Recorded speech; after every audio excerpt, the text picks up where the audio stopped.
A man named Satoru Mikami was living a normal life. He was 37 years old, never had a girlfriend, but had a good job and was happy enough. One day, he met a friend and the friend's girlfriend. While they were talking, a stranger with a knife suddenly attacked. Satoru jumped in to protect his friend and got stabbed. As he was dying, he heard a strange voice in his head. The voice was talking about powers and abilities. After he died, Satoru woke up in a new world, but he wasn't human anymore. He had turned into a slime, a soft and squishy creature. At first, he was confused, but then he started to explore and try out his new powers. One of his powers was called Great Sage, and it helped him understand the new world. Another power was called Predator. With it, he could eat things and gain their powers. While exploring, he found a huge dragon locked inside a cave. The dragon had been trapped there for 300 years by a hero. Even though the dragon looked scary, they became friends. The dragon was happy to talk to someone after being alone for so long. They wanted to break the seal that kept the dragon trapped, but the dragon couldn't do much because his powers were blocked. So they made a plan. The slime would store the dragon inside his body and try to study the seal from the inside. Before doing that, they gave each other names. The dragon became Veldora Tempest, and the slime became Rimuru Tempest. When Veldora disappeared, nearby kingdoms got scared. They thought the monsters might start causing trouble now that the powerful dragon was gone. A guild master decided to check the forest himself. Back in the cave, Rimuru kept finding useful things and fighting monsters. He also learned how to talk. When he finally left the cave, he met a group of goblins who were scared and needed help. They said that since the dragon vanished, direwolves had been attacking them. Many goblins were hurt or had died. Even though they had nothing to offer, they promised to serve Rimuru if he helped them. Rimuru used his healing potions to help the injured goblins. Then he helped them get ready to fight the wolves. When the direwolves came, Rimuru fought their leader and won. He even took the wolf's powers. The other wolves were scared and agreed to follow Rimuru. Now that Rimuru had goblins and wolves under his command, he decided to give them all names. The goblin elder became Rigurd, and his son became Rigger. He also named the wolf leader's son Ranga. But giving names used up a lot of Rimuru's magical energy, and he fainted afterward. Later, the monsters changed. Naming them made them evolve. Rigurd looked younger and stronger. Ranga got bigger and grew a horn. The other wolves also changed because of Ranga. Rimuru had a meeting with the goblins and chose not to be the leader. He made Rigurd the Goblin Lord. Everyone got jobs, but they didn't know how to build houses or tools. Rigurd said they should visit the dwarves in a city called Dwargon for help. Rimuru took Ranga, Rigurd, and two other goblins to the city. A goblin named Gobta, who had been there before, helped guide them. They reached the city in 3 days. Rimuru and Gobta went in while the others waited outside.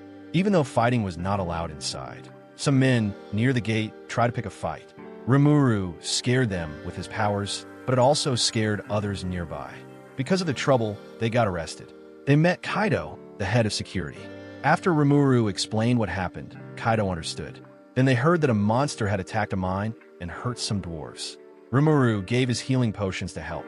So Kaido let them go and introduced Rimuru to his brother, Kaijin, a skilled blacksmith. Rimuru also met 3 dwarves who were healed by his potions: Dold, Myrd, and Garm. Rimuru asked for help building the goblin village. Kaijin wanted to help, but he was busy with an important job. He had to make 20 special swords in just a few days, and he didn't have enough materials. Luckily, Rimuru had some rare ore from the cave. He gave it to Kaijin and used his powers to copy 1 sword and make 19 more. The job was done early, so they all went out to celebrate. At the party, Rimuru met some elves. One elf used a crystal ball to look into Rimuru's future. He saw a woman with black hair who seemed important. Then a rude noble named Minister Vesta came in and caused trouble. He insulted Rimuru. Rimuru stayed calm, but Kaijin got angry and punched Vesta. Because of this, they were arrested again. While in jail, Kaijin told Rimuru that he used to be an important officer. But Vesta blamed him for a project that failed, even though it wasn't Kaijin's fault. Vesta lied and ruined Kaijin's name.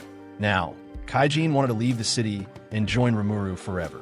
Kaijin was tired of being treated badly, so he decided to leave the kingdom. Later, he and his friends were taken to court, where they met the king, Gazel Dwargo. Vesta tried to lie and make Kaijin look like the bad guy, but the king saw the truth. He even offered Kaijin his old job back. But Kaijin said no. he had promised to help Rimuru. The king respected Kaijin's choice but still banished Kaijin, his friends, and even Vesta, since Vesta caused problems with Rimuru. After that, the king secretly told someone to watch Rimuru from a distance. Meanwhile, a guild leader named Fuse met with 3 adventurers: Kaval, a warrior; Aaron, a magic user; and Jido, a sneaky rogue. These were the same people Rimuru had met when he first left the cave. Fuse sent them to check out the forest and find out what happened to the dragon Veldora. A woman in a mask named Shizu joined them. Back in the goblin village, Rimuru met more goblins from nearby who needed help.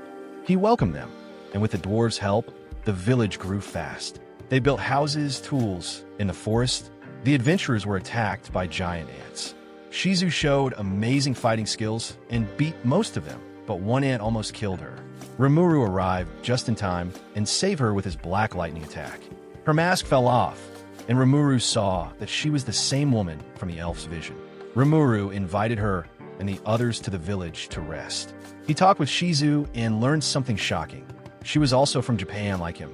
But while Rimuru was reincarnated, Shizu had been summoned, which means she was brought into the world against her will to be used as a weapon. Then we see her past. When she was a child, she was summoned by a demon lord named Leon Cromwell. At first, he didn't think she was useful, but later, he put a powerful fire spirit called Ifrit inside her body. One day, when Shizu was with a friend and a monster, Ifrit suddenly came out and destroyed them both. Since then, she had been afraid of hurting people. Back in the present, Rimuru asked Shizu to stay, but she said she had to find Cromwell. Before she could leave, Ifrit took control of her body. Everyone realized who she really was: Shizue Izawa, the famous hero known as the Conqueror of Flames. Ifrit started burning everything, so Rimuru told everyone to run.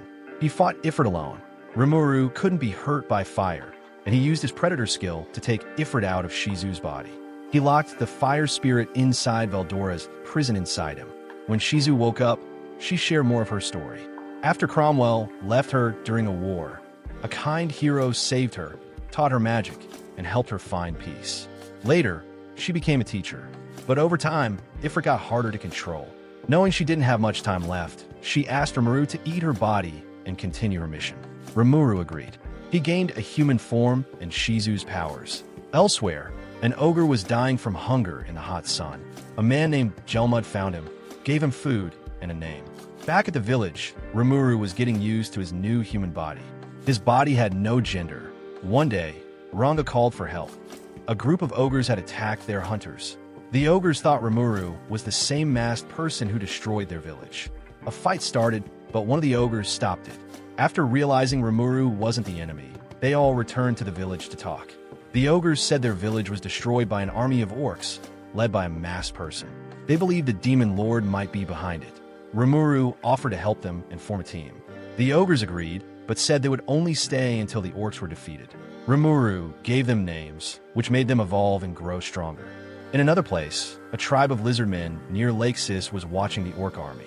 There were around 200,000 orcs, which meant a strong leader was behind them, the orc lord. The lizardman chief sent his son, Gabaru, to find allies. Benimaru told Rimuru that Gelmud, the same man who gave names to other monsters, had once come to their village and tried to name Benimaru. Benimaru refused. That might be why the village was attacked. Gabaru visited goblin villages and got around 7,000 fighters. When he reached Rimuru's village, he acted proud and offered to protect them. But when he saw Ranga listening to Rimuru, he got jealous and challenged Rimuru's leadership. Rimuru didn't fight. Instead, Gapta stepped up. Even though Gapta looked weak, he beat Gabaru with one quick move. Later, a forest spirit named Trainee, a dryad, came to the village. She asked Rimuru for help to stop the Orc Lord. She said the Orc Lord had a scary power called Starved.